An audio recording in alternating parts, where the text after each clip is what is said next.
fund those actions while also reducing debt and building critical reserves to protect public services and investment in the event of an international recession. The impact of rising prices has been felt by every family and business in our country. While we have succeeded in getting inflation well below the European average, past increases continue to have real impact on households. We believe that the next government needs to take a range of actions to help people with the cost of living. This means reforms and investment which can get prices down permanently, and it means directly supporting people through budget changes. Ireland's energy prices are amongst the highest in Europe, and this is driven by structural problems which we believe must be tackled. In addition to major investments already provided for, we are proposing accelerating investment in lower cost and more secure renewables, as well as modernising the electricity grid. An investment of over €2.5 billion in this will be in addition to current plans. We will reduce the charges on households and businesses for directly funding renewables and network changes. We will reform the regulation of the sector, setting the reduction of prices towards the European average as a core objective. And we will fund a 9% VAT on energy bills, guaranteed for at a minimum the next 5 years. We will not support any policy which proposes to raise taxes on home and business energy costs. Throughout this government, I acted to support sustained action on energy and the environment. Our funding and new programmes for sustainable energy and protecting the environment shows that we are committed to a further acceleration of action on tackling climate change. In further action to get prices down, we will invest in infrastructure, which can reduce the costs of getting goods into shops and to customers. And in helping people with the cost of living, we will use budget progressively and in a balanced way to help all families. Our tax reductions and increases in social protection payments will ensure that incomes are protected against rising prices. We will increase the state pension to at least €350 per week, and we will build on the enormous progress on childcare in recent years. We will invest in expanding places, supporting childcare workers, and reducing fees to €200 per month. We believe that Ireland can have a world-class healthcare system, and that is why we sought responsibility for an area which many thought would never progress. We helped lead our country through the pandemic, and in partnership with thousands of professionals throughout the country, we showed how Ireland could deliver one of the most successful vaccine programmes in the world. And we went much further. Today, waiting times are down, services have been expanded, and charges have been reduced or eliminated. We want to build on this and deliver a sustained programme of investment and reform over the next 5 years. We want to provide a significant expansion in patients being treated, with more beds and more health professionals in every part of the country. We want to expand access to primary care with an extra 1,500 GPs, while also extending free GP cards to all under 12s. We want to establish rapid access outpatient clinics and expand vital diagnostics to treat patients faster. We want to implement reforms which ensure that the level and quality of care in all parts of the health system are transparent and available to the public. And building on the remarkable progress in developing new services in recent years, we want to invest further in new specialist care services, in particular for cancer care and women's health. I deeply understand the impact on people of not being able to find a home they can afford to buy or rent. It is one of the defining challenges of this time, and it is one where we are determined to further step change action. In government, we overcame hurdles which prevented action before, and in the face of relentless opposition, we've implemented new supports, established delivery and oversight agencies, and reformed legislation. This work has already begun to step change housing delivery, with over 125,000 more homes completed. Building on the foundation we've put in place, we want to go much further, reaching 60,000 new homes per year by 2030. We will do this through immediate implementation of the new planning legislation, which the opposition tried so hard to block. An additional 10.3 billion in investment funding will create the core water, roads and other infrastructure to support home building in our cities, towns and villages. We will reduce the cost and accelerate the delivery of home building through investing in new construction methods. We will continue the largest modern programme of social house building and expand our major new programmes to support affordable housing. We will increase direct support for renters. And in what is one of the biggest divisions in this election, we believe that direct state aid to help people with the cost of buying their first home must be a priority for government. We will protect and expand supports for first-time buyers. A major theme of our plans is helping communities, helping them to tackle antisocial behaviour and crimes, helping them to renew and to overcome long-term problems. And we will do this through a range of ambitious new programmes. We will expand on Garda Síochána by 5,000 members, with additional funding also provided for training, equipment and safety. This will dramatically increase policing presence and address the antisocial behaviour and street crime which is causing such distress in many communities. A new transport police will address the rising and urgent problem of safety in our transport networks. We will implement a radical reform of government departments, with a new Department of Domestic Affairs to take the lead in national security, migration and other key issues. Initially under one minister, with the Department of Justice to ensure a smooth transition, this will reflect common practice in other countries and the reality that new challenges need new approaches. Throughout our plans, you will see proposals to begin a new era of community development. And we believe in empowering communities and working with them in partnership to develop a strong and sustainable future.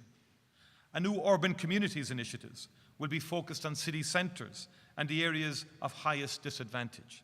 It will bring together all state agencies to implement community development planning, improve policy, expand education programmes and develop new social and economic infrastructure. A new rural communities initiative will bring together all state agencies and local organisations to support town rejuvenation programmes. It will help local businesses and support community life. It will mark the first ever national initiative to support provincial towns and villages, which often find it hard to be heard in contrast to larger areas. Farm families and the agri-food sector are a vital social and economic pillar of Irish community life. They are also central to food security for Ireland and countries that we supply.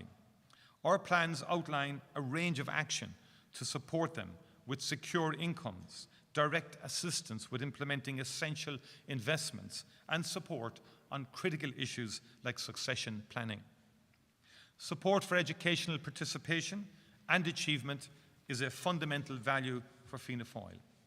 Our actions in government have helped ensure that today we have the lowest class sizes in our history, the lowest rate of early school leaving, and the highest ever scores in international tests.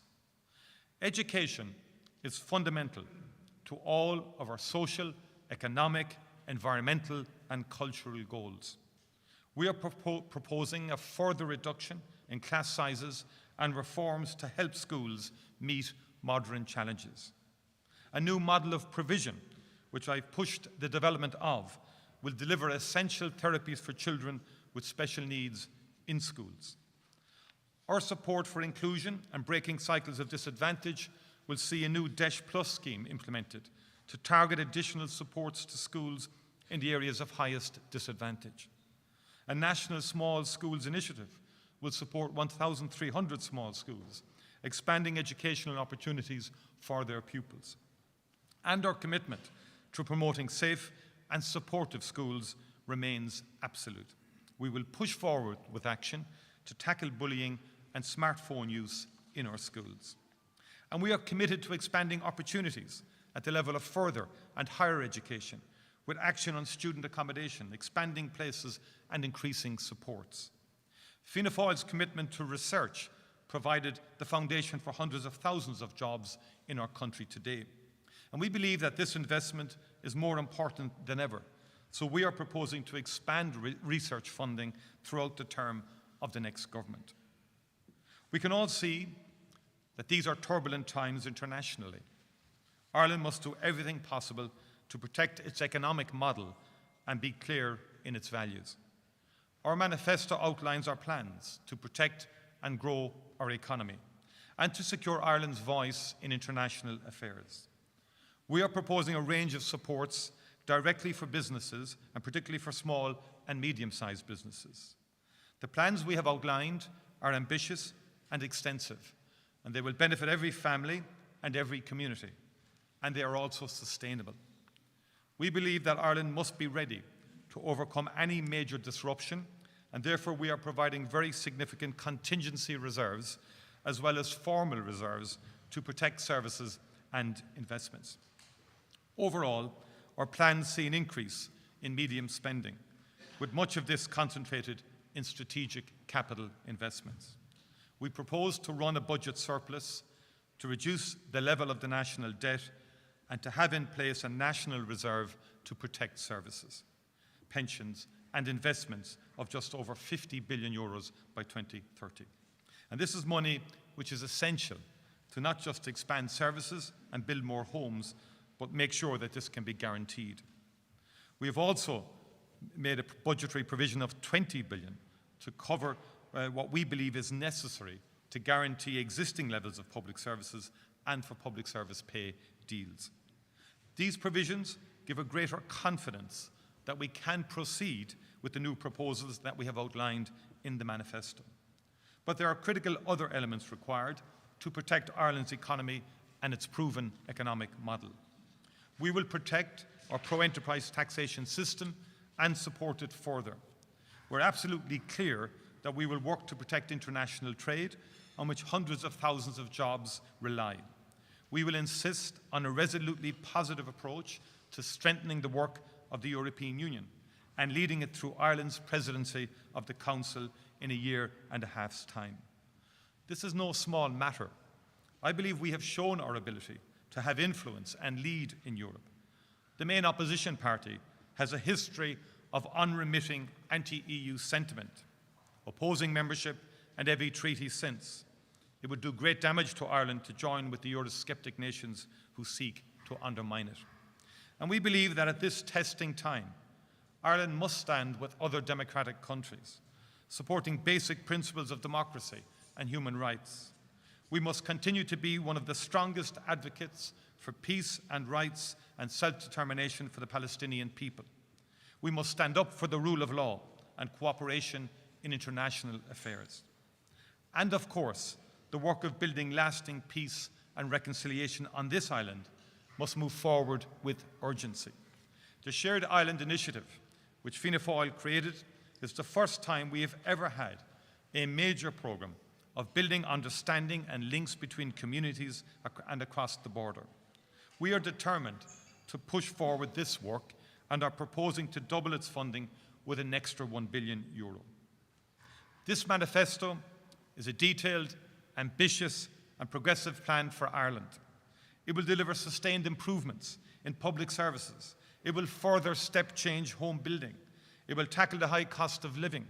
It will cut waiting times and improve health outcomes for all. It will target crime and help communities. It will invest in education, and it will protect and grow our economy. It is a plan for moving our country forward together. Go to Míle Maithugh Galéir.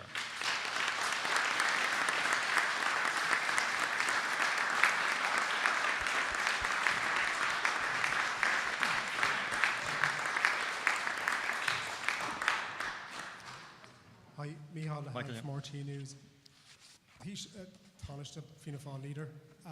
The pledge to reduce childcare fees to €200 a month, how quickly could that be achieved? You say too you might go further. How much further would you go? And then on the question of for renters, there is no pledge to freeze rents again, even though you would double the credit. Will that not just go into the landlord's pockets? And finally, on drug legalisation, that's a big step to decriminalise those found in possession of drugs. How quickly would that happen? Well, in terms of childcare in the first instance, again, we've made that commitment in terms of the €200 per month, that you wouldn't have to pay more than that. It will be over the time frame of the next government. Obviously, depending on the various situation, the fiscal situation in any given budget, we could increase that, we could move it faster, but that is a commitment to, over the next term of government.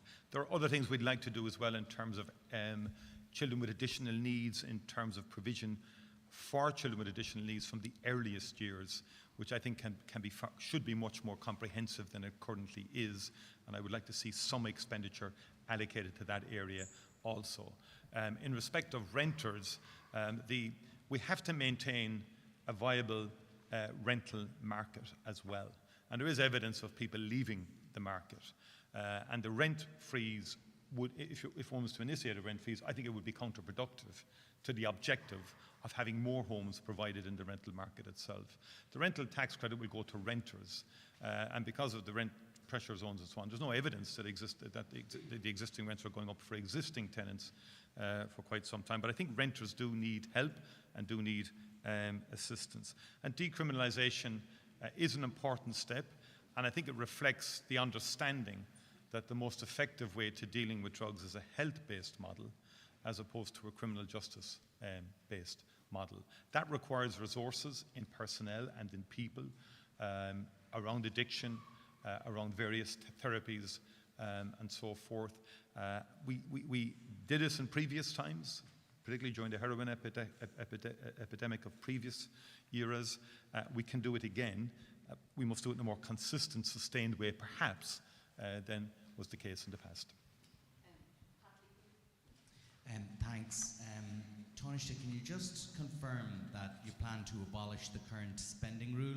So just looking at your budgetary projections, you're going to grow current spending by, I think, more than a third over the course of the next 5 years. That would smash the existing spending rule, so you might confirm that. And secondly, and more broadly, can you tell us what will go if corporation tax receipts or some other economic shock befalls the country? Will it be the transfers to the saving funds? Will you moderate your spending increases, or will you increase taxes?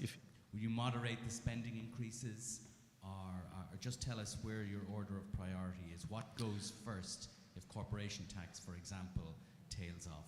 Yeah, our fiscal rule for the next 5 years would see the rate of increase of net government spending moderate from 6.6% in 2026, as assumed in budget 2025, by the way, to 5.5% by 2030. And that planned path of expenditure would mean more spending over the period 27 to 2030 than projected in budget 25. But we believe that additional spending is justified and necessary to address the infrastructural deficits in the country, and they are significant. Yeah, just hear me out. Just the fiscal rule as it exists at the moment is gone, is it?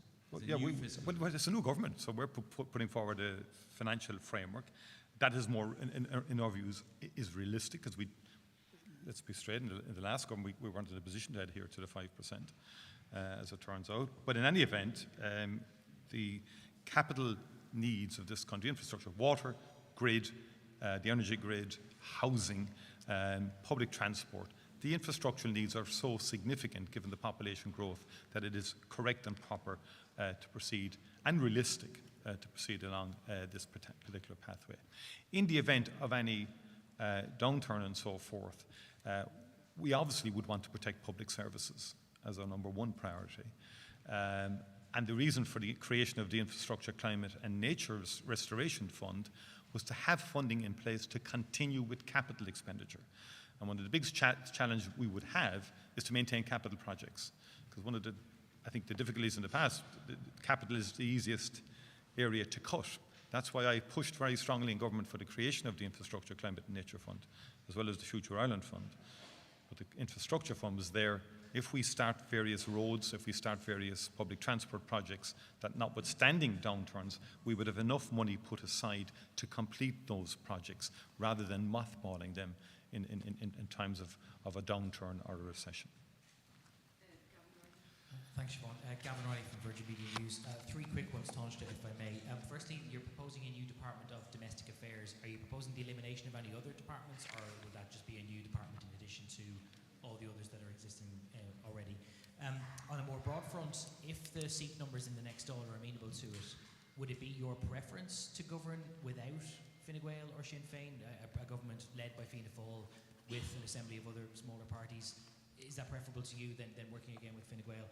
And on the point of VAT, you've been very critical of Fine Gael's proposals, which on VAT, you've been very critical of Fine Gael's proposals, which would raise VAT on household energy bills by 2%. Can I put it to you that it was your own finance bill passed by the Dáil last week, which would increase it to 13.5% in 6 months? So what standing do you have to criticise other parties for a lesser increase? Well, first of all, in terms of the new department, I think this is a very significant departure. It's logical. It's based on previous analysis of how we should organise national security in particular and greater efficiency in the department. So in terms of the national security, it will be in one department. Sorry, there'll be two departments under one minister. Now, we have that already, as you know, in terms of social protection and in terms of Department of Community and Rural Affairs. You have in terms of Foreign Affairs, separate department, Department of Defence, a separate department, one minister. And we're going to do the same here. We don't believe that the split that happened between justice and children at the outset of the last government has worked, actually. And has, in my view, been an absence of synergy and coherence in terms of the whole area of security, migration, intelligence across the board. And we believe this is the most effective model to deal with these issues into the future, and to do it in a more effective and accelerated way. Doing it under one minister enables us to do that. In respect of Dáil seats, I'm realistic. I think we have a very fragmented political system in a multi-seat constituency, and I think potentially we are looking at another three-party coalition government. We have some core positions in relation to that. You would have heard me outline some of them in my speech. For example, there has to be a pro-European sort of dimension to it, and a sincerely held pro-European position. And also in terms of the economic model we have in this country, which is a pro-enterprise economic model, which has worked overall for the last 50-odd years in terms of foreign direct investment into the country, and in terms of being pro-enterprise policies in respect of domestic enterprise itself. So those are core issues. The budgets will have to be progressive, helping everyone, but investing in our future. We have fundamental policy differences with the main opposition party. And in terms of the other parties, those are the core areas and principles that would guide us in terms of any future coalition government that we would enter. Remember, a programme for government has to be voted on by the Fianna Fáil party. And in terms of, I think your next, the VAT and the energy bills, basically the position in respect of the hospitality thing, this was discussed in government by the three-party leaders prior to the last budget, and the finance minister and the public expenditure minister, and the idea of 11%, and it wasn't proceeded with by agreement. There was no one pushing for it to be introduced on the basis that it would increase energy, the VAT on energy, and on the basis that it would bring up other categories, as you know, the gym memberships and so on like that. Also, it would create a new ceiling, in other words, a new floor, and that in the future, if you wanted to reduce VAT to 9% in a particular category, if a particular sector of the economy is under pressure, you would not be in a position to do that. And so we want to maintain the energy VAT rate at 9% for the next 5 years. But again, the broader point is that small businesses need support. And the cost base of small businesses is arguably a more critical issue. The VAT relates to one particular sector, but that doesn't impact on the retail sector. It doesn't impact on other small to medium-sized companies. And what we are all hearing around the country, to be frank, is that people feel that the cumulative impact of costs is now undermining the margins for small businesses across the country, and they feel under pressure. And we have specific proposals in that regard to try and deal with that, but it will be an issue that will need examination by any new government on a broader level than just the simple issue of VAT in terms of one particular sector. Tánaiste, cúpla seachtainna hin bhfuil cuiste gaeilge an iireachtais go chóir go mbeadh gaolcholáiste Fáil in ngach baile mór sa tír ar nó tá éileamh mór mílteach an nghaol idechas ag an dara levéil sa tír seo nach bhfuil á hásamh ag an stáit faoi láthair. Agus tá sin féin i galú freisin go mbeadh siad i bhábhar go mbeadh gaolcholáiste á bhunú i ngach chundé sa tír idir seo agus capam fiche chuige. A mbeadh tusa mar uachtarán ina Fáil sásta commitment a thuirt, álaí a dhéanamh gaolcholáiste a bhunú i ngach baile mór sa tír. Gá bhfuil chuige dúirtúine? Jesus, tá sin ráda. Tá sin ráda ar fad tíirmach ach go bunúsach tá an báhfuil don policy gaolcholáiste a chur a bhaim in ngach áid réasúnta agus an régiún. Ach mar éile sin tá sais móna eile ann agus a bhíom nach bhfuil na agriochtaí chóbáúil leis an sreaghailech leistigh dar a levéil ach tá na gomsa mar hampla mar chláiste cholam i mala an cholig. Scoil le ardchaidána ar fad. Ardchaidána gcórsaí ceol, gcórsaí óliachta agus an gréiling a chothú. So nílim den tólam go bhfuil mó a bháin ann, an gaolcholáiste agus gan éon go háir sa dara levéil. So cahamid rána a chót de ghaoine agus in beag nach gach cairnis is tócha tá gaolcholáiste ann. I gcorcaigh tá cúpla gaolcholáiste a going mar hampla agus is maith an rud é ach caithfear go mbeadh rá ann do ghaoine. Sin all right? Okay. Cadê?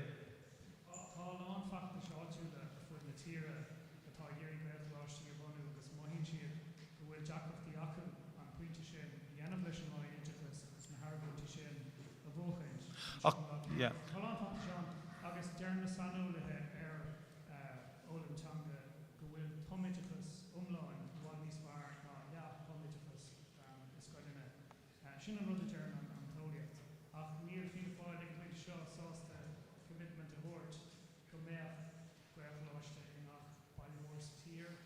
Well, no, it's how many data vision already, Tá chora sound feel higher. Brahan share na Hivracha, Brahan share and size Medini tá Lorug. So tá sé own feel higher, tá many data vision feel higher. Because tá mé an bháil just na gaolcholáiste, bhí mar contosig ó héamh na gaolscoileanna sa tír seo. Sa tír seo go na scéal. Okay? Your document contains a commitment to deliver a statutory home care scheme. This was a commitment of the last government. Can you guarantee that this will be implemented and the timeline around that? Would that be in the first half of the next government? And just to turn to a controversy which is rumbling on for I think day 3 regarding the Ryanair boss. A lot has been made of his comments around teachers, but do you think it's appropriate that a businessman like Michael O'Leary, who has called for the sacking of the Transport Minister repeatedly, is so close to the Enterprise Minister that he's turning up at events? Would you allow, for instance, Darragh O'Brien? Sorry?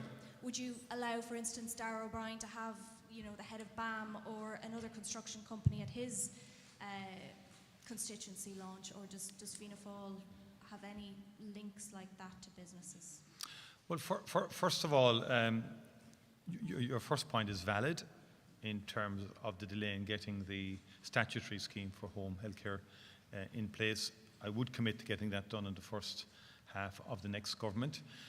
Because of health interventions over the last number of 2 to 3 decades, we're living much longer. In fact, one of the more pleasing aspects of the canvass is I'm meeting 90-year-olds here, there and everywhere. I was down in Castlereagh the other night. There was a man at the doorstep leaving the meeting, and he was 90 years of age. It's a great thing. A 97-year-old outside a supermarket in Galway having a chat with me. So what's the point? The point is, as this develops, we will need really a strong home care dimension to healthcare, creating greater independence in the home and enabling people to live at home much longer. And there should be a statutory underpinning of that. And we actually need to reform our whole system, because like our social protection system penalises people who might have somebody living with them, a daughter or a son or whatever like that. They don't get the living alone allowance or free fuel and so on. So there does need to be a step back now, given the lifespan increases in life, and how we organise our social protection and healthcare systems to deal with that.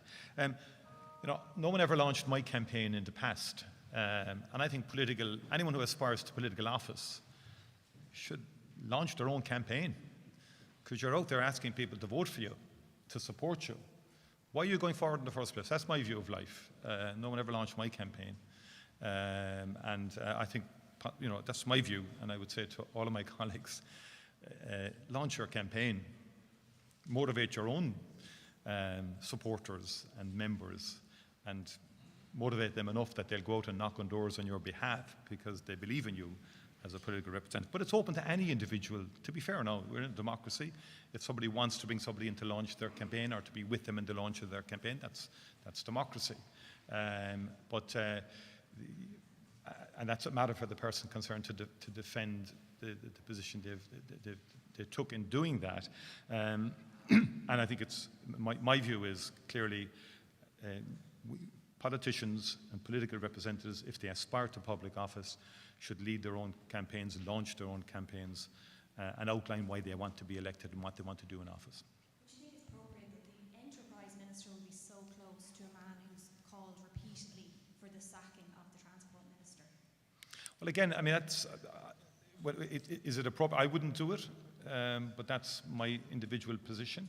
There are issues that you're raising, which I think raise other questions, but it was transparent in the terms it was in the public eye. But I certainly, by the way, didn't think the attacks on Eamon Ryan were appropriate. And we had that campaign before from the head of Ryanair in a previous period, and in respect of ministers, some who have passed, who were subject to these kind of campaigns, which were not good enough, really, in my view. And I've always been of that view. So that's my position on that. See across the States now, Elon Musk being so close to the President-elect, do you think similar questions could be raised if we see that politicians now looking to go into government, I'm guessing looking to have another term with the Fine Gael government, are so close to ministers? I think politics has to, there are rules and rules and frameworks to protect politics and to have transparency in whom you're associated with or whatever. But I mean, democracy involves people, like people in business have an entitlement to be interested in politics and committed to politics. That's been since the foundation of the state. And you need a broad diversity of involvement in politics and engagement in politics, but there has to be transparency around it. There has to be rules around it, and there are rules around it in respect of government and so forth. It's important that those rules are adhered to. But in a democracy, people from all walks of life can put themselves forward for election and have in the past, and that will continue to be the case. But I think it's a particular mindset to say some politicians want to get someone to launch it for them, and and so on. But that's not my approach. It's not one that I would support generally. You spoke quite a lot in your opening speech about justice. Would Fianna Fáil seek the justice portfolio in any new government they go into? And a lot of your TDs have had complaints in that area. And secondly, on one of the policies in here, the right to be forgotten for cancer patients seeking insurance. When would that take effect, and would there be a lead-in time on that, given that there could be some difficulty with insurers? Yeah, first of all, we would be interested in taking the justice portfolio and particularly enacting the reform that we've outlined in our manifesto. And I want to, in fairness to James Brown and Jim O'Callaghan, they both made very significant contributions thought out, looked through this, they have experience in this field, and they identified the need for this radical departure and change. And just as we took housing and health on the last occasion, we don't shirk big responsibilities as a party. We believe in delivery. I think this is a more coherent model that we're putting forward. And in respect of the legislation in terms of the right to be forgotten, or in terms of the cancer issue, I would hope we could do that relatively quickly in a new term of government if we were fortunate enough to be elected. Tá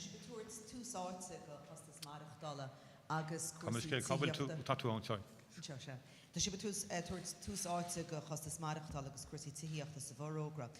An leor na bartas atá bartaí agus freisin na breanú an bhrógra, ce tá bartaigh Fianna Fáil an na maidir le cuasí tííochtas na Gaeltachtaí, ní eicimenn seo sa bhrógra ach a taú le húdarrás na Gaeltachta sullthart tííochta a chur fád agus mar tá said, tá géirchéim tííochtas na Gaeltachtaí a tain agus leisin gan tííochtas na Gaeltachtaí ní bhéin tean gan a chunéad. Ach leistigh den 8 pleanála tá altainna fi le a bhaineann le tííochta sna Gaeltachtaí agus chun cearta a thabhairt do gcoinní atá ag marachtáil sna Gaeltachtaí agus dhéanamh níos éasca dóibh siúd tithe a thógáil agus a cheannach. So tá míad chun níos agus tá se leistigh den manifesto tá gealúnt ann ó hé daoine atá ag marachtáil in áiteanna gúilte na tíre, agus mar sólatas na Gaeltachtaí in áiteanna gúilte, beag cór agus beag cearta ann do riine, go háide gcoinní ina bhfuil gána ach na míochta agus sóisialte tithe a thógáil leistigh na Gaeltachtaí agus in áiteanna gúilte i gcuiteanna.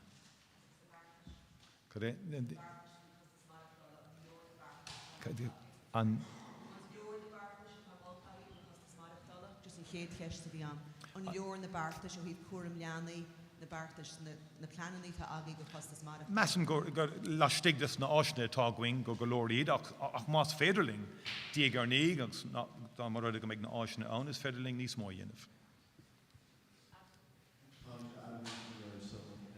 The document mentions a €12 increase in social welfare annually. You've mentioned already that there's possible economic shocks on the way. Is that €12 annual increase nailed on promise, or is it dependent on the economic situation? And that part of the document also talks about tackling the abuse of social welfare payments. Can you tell us a little bit more about those abuses and how the party will tackle them?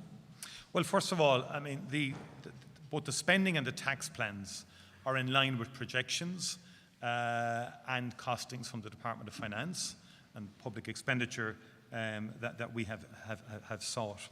And the fundamental objective is, as we said, to run a surplus, to reduce the national debt, and to expand public services within those limitations. Obviously, if there's a significant downturn or recession, one would have to review those plans, but we don't anticipate that at the moment. But we have fully protected for current services and the pay deal, for example, through the 20 billion we're putting aside.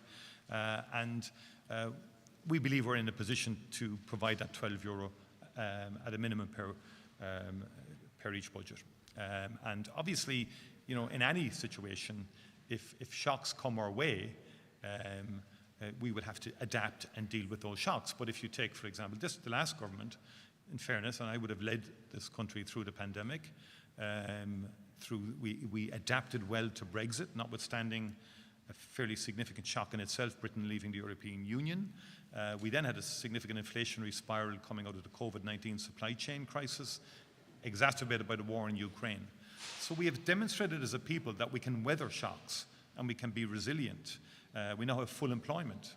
4.5 years ago, the situation, people didn't see that coming, you know, with COVID and the impact of COVID and so on like that. And just to point out, there's, you know, manifestos in themselves are not limiting to any new government. Who would have thought 5 years ago that we would have had free book schemes for primary school pupils and second level pupils? And we now have it from the earliest age to leaving certificate enacted. And I don't believe it was in any manifesto 4 or 5 years ago. I stand to be corrected on that. and specifically on tackling the abuses of the social welfare system? Yeah, that's an ongoing work, and I believe we will work with the social welfare inspectors who do a lot of good work in that area, and with revenue to make sure that the system is not abused. On asylum, Fine Gael have said that they were put in their manifesto that they're going to seek contributions from asylum seekers in accommodation towards their keep. Is that something that Fianna Fáil would support? On housing, you've said that you want to get to an average of 12,000 social homes per year and 10,000 affordable homes. How promptly might you be able to do that? And then coming back to Elaine's question on Michael O'Leary, a lot of the criticism isn't necessarily, yes, a lot of people are criticising what Michael O'Leary said, but a lot of other people are criticising the reaction of Fine Gael members in that room, the fact that they laughed. Is that a party you really want to go into government with, that will sit there and laugh at comments about teachers? Yeah, your first question again is on? Asylum, Fine Gael looking for a contribution towards asylum. But that's already been decided by government. Surprised by the banner headlines that's actually been agreed by government, by the three parties to the last government, that people would make a contribution if working to their well-being and so on, their welfare and so on like that. So that's something we agree with, that people who are in a position to contribute should contribute. But that had already been decided, if I understand the proposal properly, by the outgoing government some time back. One of the issues has been implementation of it and delivery of it, to be fair, but the principle of it has been decided some time back. On your housing targets? Sorry. In the manifesto we outlined the progressive increase year by year, so for example the SRI are saying maybe potentially you could do 4,500 increases, say, on top of what will happen in 2025. So 2025 is around 40,000 houses. 2026. Yeah, but the specific breakdown for social and affordable. Well, that's in the manifesto. Yeah, we've about 12,000 delivery of social homes. How soon can you do that? Oh, I think that will be fairly, in terms of the social, we're doing about 8,000 plus this year. So I think we can get certainly to 10,000 fairly quickly with the pipeline of social houses. And then in the initial phase, we can then deliver some by acquisition in the tenant in situ scheme. So this year, actually, we will deliver 12,000 social houses in 2024, and about 8,000, close to 8,500, maybe less than that, as in 8.3, I think, or whatever, will be new builds, right? And the rest then is through tenant in situ acquisition and leasing. And then Fine Gael laughing at Michael O'Leary. Sorry? Fine Gael members laughing at Michael O'Leary. Is that a party you want to go into government? Well, I think, I thought, and then outlined our passion for education and our commitment to education, and that's a core part of the Fianna Fáil identity.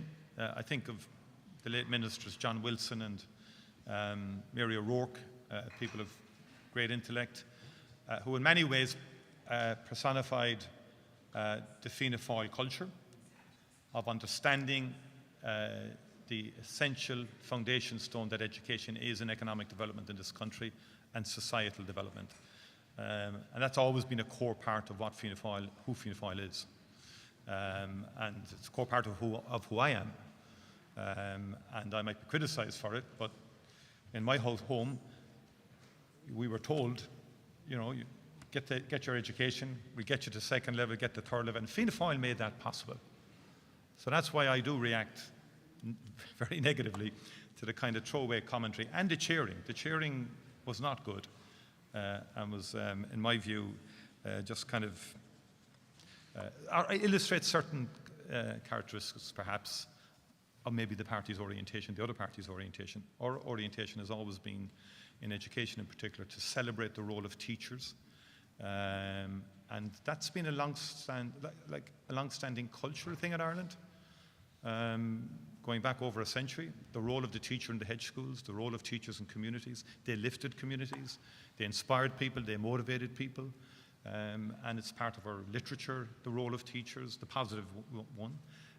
So we're a party that celebrates the role of teachers, and it perhaps speaks to fundamental differences between the ethos of parties. When you see something like that happening, that would not occur within our party. Taoiseach, correct me if I'm wrong, but I don't think there's any mention of assisted dying legislation in the manifesto here. We had the Oireachtas Committee earlier this year recommend that it be introduced. A number of Fianna Fáil members sat in that committee and endorsed that recommendation. Is it Fianna Fáil's position that we shouldn't have legislation on assisted dying? Well, first of all, Fianna Fáil in matters of this kind allow individual conscience decisions. That's the first point I would make. Secondly, before anyone could commit to it, there would need to be far greater, I would argue, thinking through of the proposals and assessment of the issue. I'm not satisfied that the Oireachtas Committee in itself gave that sort of exhaustive. No, it was good work and so forth, but we're not in a position yet to commit to legislating.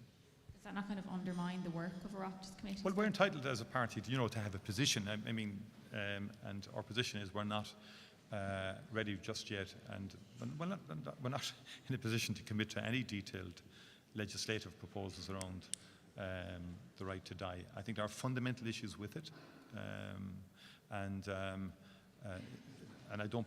That's a view we have. If others have proposals around that, we will assess them.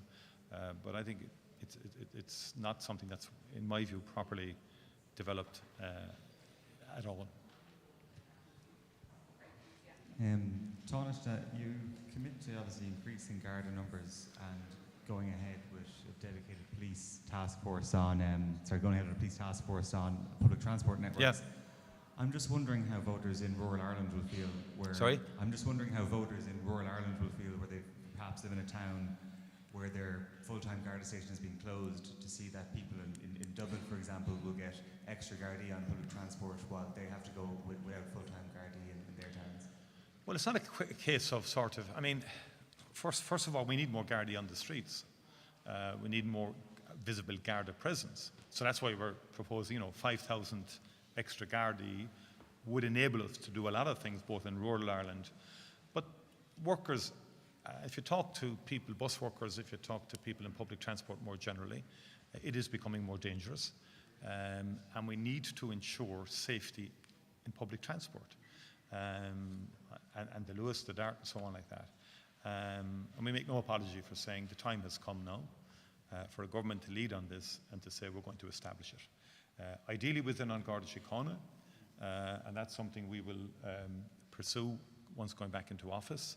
But we need to protect our workers and the public, because some people will not travel on public transport at particular times because of the fear of so doing.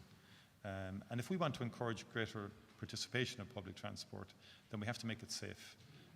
And I believe this would be a significant deterrent initiative in itself in the first instance, and would also enable us really to develop public transport in the years to come. And there are big plans for public transport in the years to come, so we need to get the security aspect of it right. Just on the previous coalition... Sorry? Just on the workings of the previous coalition, I mean, several of your TDs came, I guess, were at odds with the Green Party when it came to the 2-to-1 spending rule on roads. Do you think that 2-to-1 spending rule would survive a vote of your membership in a new programme for government? Well, I wouldn't look at it that way. From my experience in government, what we need is clarity and leadership on infrastructural matters. Clarity, our view is we're not anti-road as a party, we're not anti-car. We're pro-electric. We want to clean up the environment, and I think electric vehicles would clean up cities and towns very effectively. So we want to incentivise electric vehicles even more and bring back some of the supports that were taken away during the last term.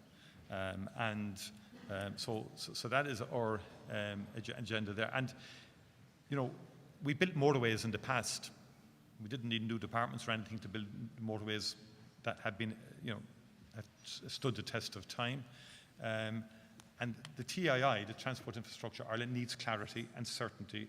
And if we can give multi-annual funding guarantees to the TII, to Irish Water, a lot of our infrastructural problems would make far greater progress. We'd make far greater progress on them if we gave that leadership and clarity. I don't believe that the TII got the clarity it needed last time out. And look, the Green Party has its views. They're entitled to have views.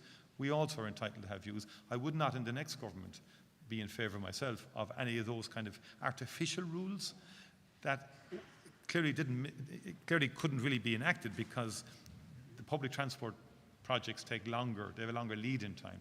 So in a couple of years' time, actually, the equation could be, or the ratio could be 3-to-1 in favour of public transport because, of course, projects like the metro and light rail will be coming to fruition.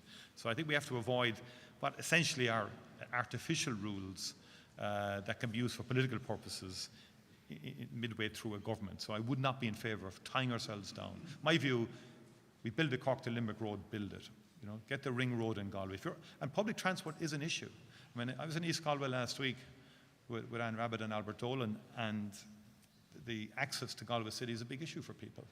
And so it's a big issue. So we need clarity, and we need to provide public transport. We need to provide more roads, and other initiatives in terms of active travel, which have been, I think, one of the best features of the last government has been the transformation in active travel, in the greenways, walkways, and so on like that, which have been transformative for people's quality of life. And we provided very sufficient funding to enable us to do that. Thank you all very much indeed. Oh, sorry? Oh, I thought. Oh, apologies, yeah. The great and the good are to come yet. Thomas, I just ask you, you've outlined in the manifesto a plan for the Apple money, infrastructure, water, energy, transport, etc. That's all the Apple pie gone then effectively, but Fine Gael has said that they allocate €10 billion of the Apple money to existing schemes like the Help to Buy to give developers certainty that that would be there in the future. Why do you believe your plan is better than Fine Gael's? Are you sure of that? I was surprised when I read that because all three parties agreed that the Apple funding and the EIB funding would be for once-off capital projects. Now, Help to Buy is a demand-led scheme. It's funded through current budgets. So I was a bit surprised to read that headline that it's 10 billion for, and some of it is for Help to Buy. That's a change, and it's not an easily, I don't find it, hasn't been explained to me in terms of how you could do that, because if you're going to improve Help to Buy, you have to provide for it in current funding. And what we also agreed in the last budget, the three parties, was a framework, but we identified water, like water, water, housing, so we would capitalise the Land Development Agency for the next 5 years. That gives certainty, what I spoke about earlier. They know what they can deal with then over the next 5 to 6 years. They have about 14,000 houses that they could deliver, and if we give them certainty of funding, they'll deliver. But if we're going to go back to them every year, and if they're wondering, are they capitalised enough, you get delay and disruption. Likewise, in terms of water, if Irish Water can be told, you're getting this money over a 5-year period, and maybe longer if we can, then you can get on with it and not be coming back to central government all the time or the department looking for this, that and the other. And the same for housing, but because water and all of that enables houses to get built. One of the big problems is there's many schemes ready to go, but they have no water connection, they have no wastewater treatment plant in a particular town. Those are the big blockages to getting higher volumes of housing through. Apple money should not be used for current funding, or should not be used for demand-led schemes.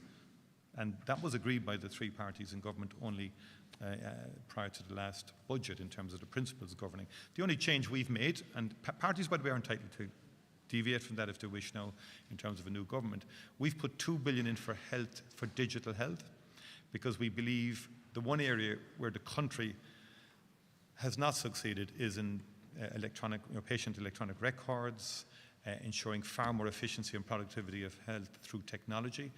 And using current budgets in health, or both current and capital, will never allow us to get on top of that issue and to make the kind of progress we need to make in terms of digitalising health. And there's huge potential there in terms of efficiencies. So we've said out of the Apple and the EIB money, we'll put 2 billion aside for the digitalisation of health infrastructure. And then the rest is on water, housing, public transport, what was agreed. And we've put specific amounts to those.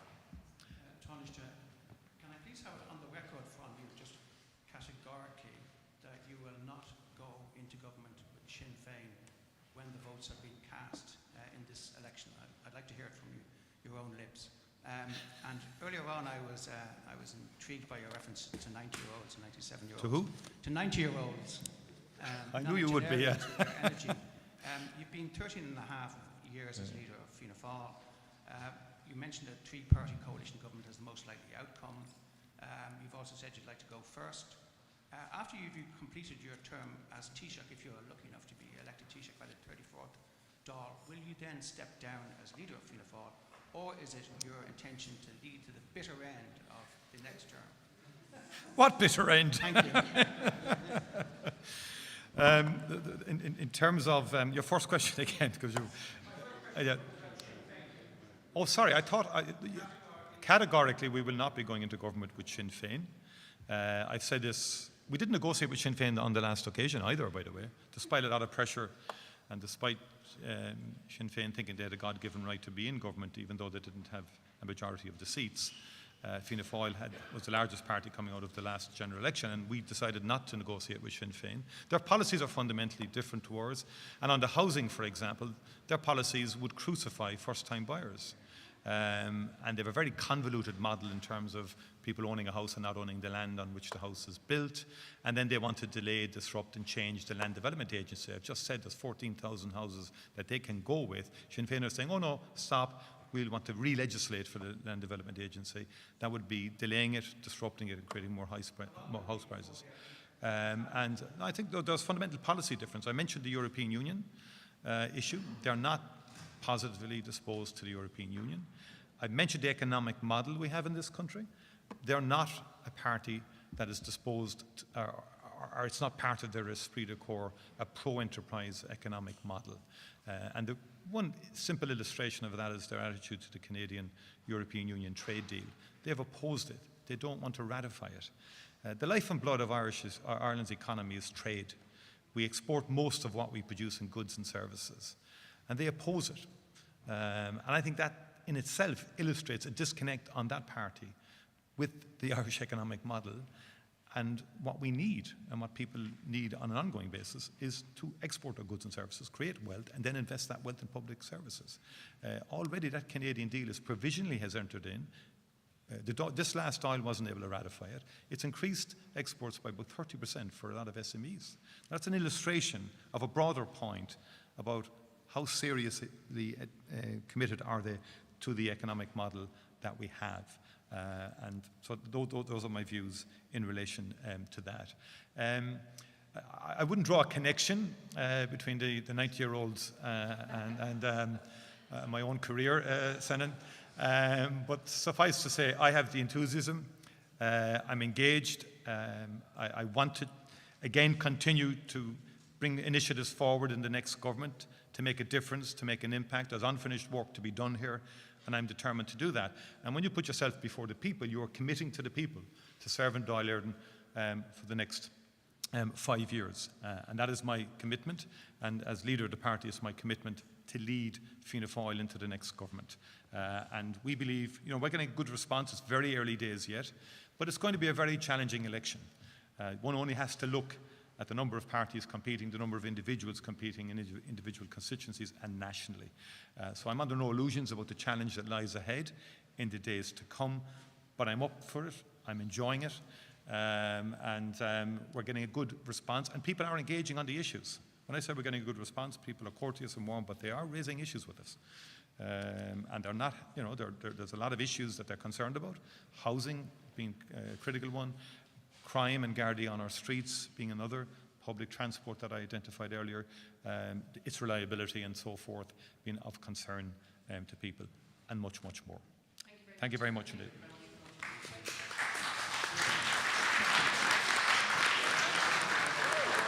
All right.